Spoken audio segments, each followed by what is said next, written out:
Amara Jackson's manicured fingers trembled slightly as she folded the eviction notice and slipped it into her purse.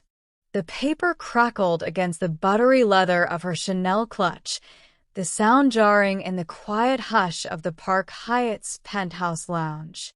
She tucked it away like a shameful secret and inhaled sharply through her nose, as if sheer willpower could keep the panic from crawling up her throat. Her expression remained composed, perfectly blank, cool, and untouchable, because she had trained herself long ago to keep it that way. Emotions were for private rooms and locked doors. In public, you wear power like perfume.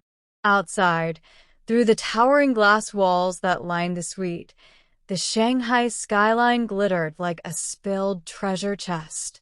The Huangpu River curved in the distance like a silver ribbon, and neon lights blinked in a rhythm that felt almost mocking. From this height, the city looked magical, endless, like it belonged to someone else. She used to think it belonged to her. She used to believe her name would one day be whispered in the same breath as fashion icons. Her boutique had opened with glowing reviews, her designs had walked red carpets, and her name had graced the covers of 2 glossy magazines. But dreams, as she'd learned, were fragile things. All it took was one betrayal, one leaked scandal, one legal blow, and everything she built collapsed like a paper house in the rain. Now, with her bank accounts frozen, her investors vanished, and the media still chewing on her like a bone, she was sitting in the clouds, about to make a deal with the devil.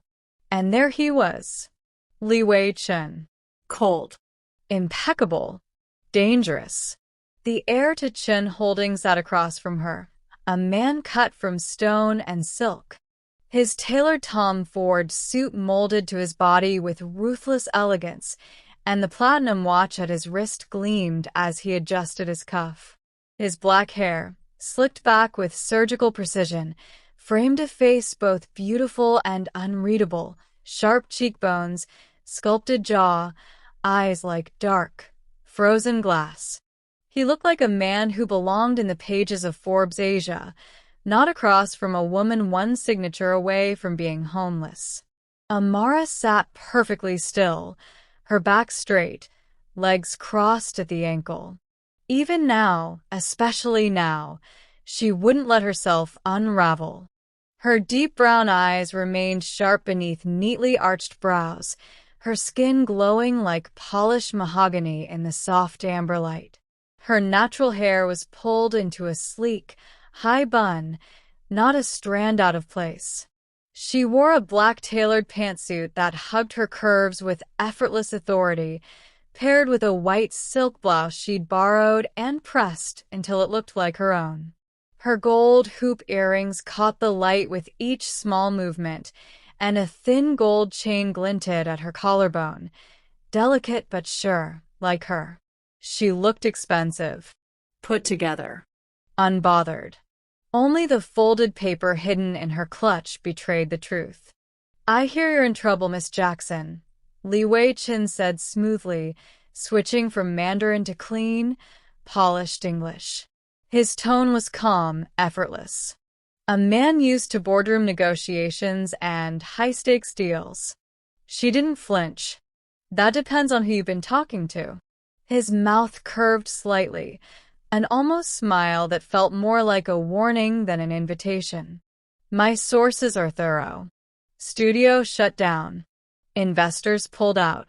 Lawsuit pending. Debt in 6 figures. Sound about right?" Amara stiffened. She wasn't sure what stung more, how precise he was or how casual he made it sound. "If this is your idea of small talk, you might want to invest in better manners," she replied, her voice cool.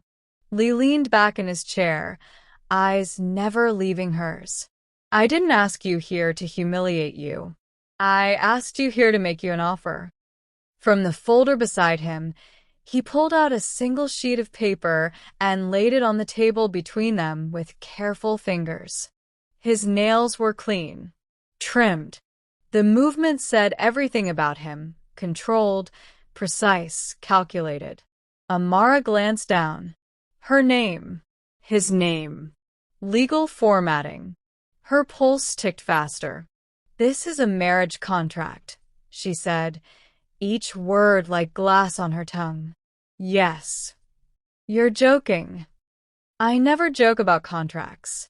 She blinked. "You're serious." "Completely." Amara laughed once. Short, sharp, humorless. "Is this some twisted version of Pretty Woman?" "No," he said simply. "This is strategy. My grandmother is dying. Her last request is to see me married before she passes. I intend to honor it. I need a wife." She stared at him. "You want me to pretend to marry you?" "I want you to agree to marry me. For 1 year. In exchange, I'll clear your debt, give you a monthly allowance, and deposit 10 million yuan into your account at the end of the term." Her brain short-circuited. 10 million, she echoed. For a fake marriage. For a contract. The terms are detailed. You'd be expected to move into the Lee estate, attend public functions, appear in photographs, conduct yourself with discretion and elegance, which, from what I've seen, you're quite capable of. And afterward, we divorce. Quietly. You walk away. Richer. Clean. Amara stared at him, trying to find the catch, the loophole, the trap. "Why me?" "Because you need this," he said bluntly. "Because you're already in the spotlight. Because I can trust you not to catch feelings. Because your desperation makes you honest." That stung more than she wanted to admit. She looked away, blinking hard against the sudden sting behind her eyes. The city lights blurred through the glass. "Do it," a voice in her head whispered. "Take it. Save yourself." Another voice, smaller, older, echoed back.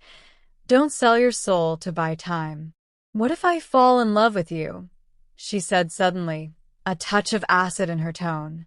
Lee's gaze didn't flicker. "You won't." The certainty in his voice chilled her. "And what about physical boundaries?" she asked. Her throat felt dry. "You expect me to sleep with you too?" He looked at her, calm, unreadable.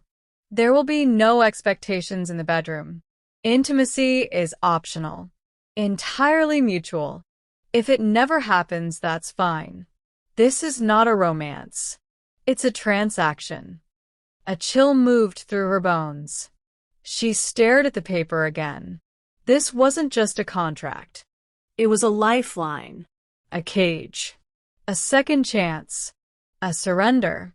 Her hands curled into fists in her lap. "What if I say no?" she whispered. "Then you walk out of here, and I find someone else. And you keep falling." The words weren't cruel, just factual. And maybe that was worse. Amara didn't respond. She couldn't. Her heart thudded like a warning drum in her chest. She stared at the pen beside the contract. Then, slowly, she reached for it. "I need time." "You have 1 day." He rose, buttoning his jacket. He didn't offer a handshake. Didn't thank her for coming. He didn't need to. He had just handed her a door in a burning building. She watched him walk away, flawless, silent, composed. When the elevator doors closed behind him, Amara sat frozen, the contract in front of her, the city glittering behind her, and the weight of a choice pressing heavy against her soul.